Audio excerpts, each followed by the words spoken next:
یہ کتنا بڑا جھوٹ باندھا ہے انہوں نے کہ انہوں نے نبی الاسلام کی طرف ایسی باتیں منسوب کی ہیں کہ کالا لباس جہنمیوں کا لباس ہے، حالانکہ کالا لباس نبی الاسلام کا سب سے مرغوب، بلکہ کہنا چاہیے محبوب لباس ہے۔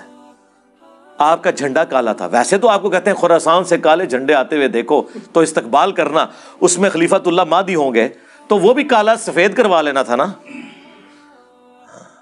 یہ حدیث نہیں مسند احمد کی بیان کرتے ہیں اور مشکات سے کرتے ہیں نا، اور جو صحیح مسلم میں اوپر تلے کئی احادیث ہے کہ نبی الاسلام جمعے والے دن کالی پگڑی پہن کے تو تقریر کیا کرتے تھے، فتح مکہ کے موقع پر آپ نے کالی پگڑی پہنی ہوئی تھی، یہ نہیں ان کو پتا۔ اور مسلم شریف میں حدیث ہے نبی الاسلام کا کسروانی طیالسی یعنی پرشین امپائر کا کالا جبہ جو کالا ہوتا تھا، جس طرح سندھی اجرک ریڈ ہوتی ہے، وہ نکالا اسما بنت ابی بکر نے، اور انہوں نے کہا یہ رسول اللہ پہنتے تھے صلی اللہ علیہ وآلہ وسلم۔ ان کے بعد سیدہ عائشہ کے پاس آیا اور میں بڑی بہن تھی، ان کی وفات کے وقت میں نے لے لیا، نبی اسلام اسے پہنتے تھے اور ہم اس کا دھون مریضوں کو شفا کے لیے پلاتے ہیں۔ یہ صحیح مسلم شریف ہے، مولانا شریف نہیں۔ آپ کا کرتا بھی کالا، اور کالی کملی والے جو نعت تھی وہ چٹی کملی والے کیوں نہیں ہے؟ وہاں نہیں کالا رنگ نظر آتا؟ یعنی رسول اللہ کا کرتا بھی کالا، آپ کی چادر بھی کالی، پگڑی بھی کالی، آپ پیچھے کون سی بات رہ گئی؟ وہ صحیح مسلم میں حدیث ہے، عائشہ ہی کہتی ہیں نبی علیہ السلام نے ایک دفعہ کالی چادر اوڑھی ہوئی تھی اپنے سر مبارک پہ، اتنے میں حسن ابن علی آئے، ان کو اپنی چادر کے نیچے لیا، پھر حسین ابن علی، پھر سیدہ فاطمہ، پھر سیدنا علی، اور نبی علیہ السلام نے ان چاروں کو اپنی چادر کے نیچے لیا، اور اما عائشہ یہ منظر دیکھ لی ہیں، اور حضور نے کہا انما یرید اللہ لیذھب عنکم الرجس اہل البیت ویطہرکم تطہیرا، اے نبی کے گھر والو، اللہ تو صرف اتنا ہی چاہتا ہے کہ تم سے ہر طرح کی ناپاکی دور کر دے اور تمہیں خوب صاف ستھرا کر دے۔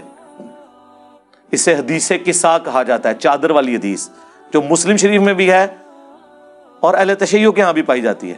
تو کالا لباس ضرور پہنے، میں تو کہتا ہوں محرم میں پہنے، اور لوگ پہنتے ہیں، اب تو لوگ زبردستی۔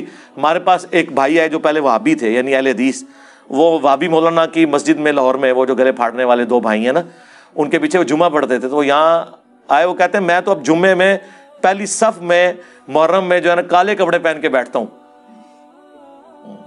تو میرے بھائی جب یہ ہوگا تو ان کو تو تکلیف ہوگی، یہ تو ہوگا کہ یار کل تک یہ ہمارے غلام تھے، ہم کوئی غلام ہیں؟ ہاں، اب یہ ہمیں ایبسولوٹلی ناٹ کہہ رہے ہیں، ٹھیک ہے؟ کل تک تو یہ غلام تھے، آج یہ کالے کپڑے پہن کے ایبسولوٹلی ناٹ کا انہوں نے بیج لگایا ہوا ہے، تو یہ کیسے ہو گیا ہے؟ کس بندے نے ان کو زبان دے دی ہے؟ تو وہ بھائی کہہ رہے ہیں میں مسلسل محرم کے 10 دن یہ کالے کپڑے پہن کے، اور جتنے جمعے آئے ہیں میں مسلسل وہ پہلی صف میں جا کے نماز بھی پڑھتا ہوں ایسے کر کے کہ کوئی مجھے پوچھے تو صحیح کہ تنو کیا ہو گیا ہے۔ لیکن میں نے آپ کو بتایا کہ حسینی آج بھی دلیر ہیں، اس زمانے میں بھی دلیر تھے، اور بنو امیہ کے خدمت گزار اس زمانے میں بھی بزدل تھے، آج بھی بزدل ہیں۔ جرت نہیں ہے کہ پوچھ لیں، پوچھیں گے تو کیا ہوگا؟ وہ کہے گا نکال صحیح مسلم تیری کتاب ہے۔ تو آپ مسلم شریف سے وہ انکار کریں گے؟ ممبر سے نہ اتار لیے جائیں، نجی محفلوں میں جو مرضی بھونکیں۔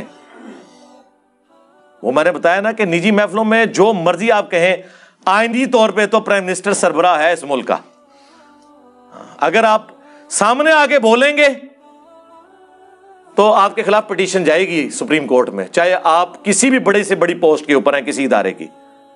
جو کچھ کرنا ہے چھپ چھپا کے آپ نے کرنا ہے۔ اس طرح یہ مولوی بھی چھپ چھپا کے بخاری مسلم کے خلاف سازش کر سکتے ہیں، سامنے آگے کریں گے تو لوگ کہیں گے اوے منکرین حدیث، اوے پرویزیو، اوے رسول اللہ کے گستاخو، حدیثوں کا انکار کرتے ہو، لو ساڑھے ممبرا تم۔ سمجھ آئی آپ کو؟ اس لیے ان کی جوڈیشری کی سٹیٹمنٹ کوئی اور ہوتی ہے، پبلک سٹیٹمنٹ کوئی اور ہوتی ہے، اور خواص کے اندر سٹیٹمنٹ کچھ اور ہوتی ہے۔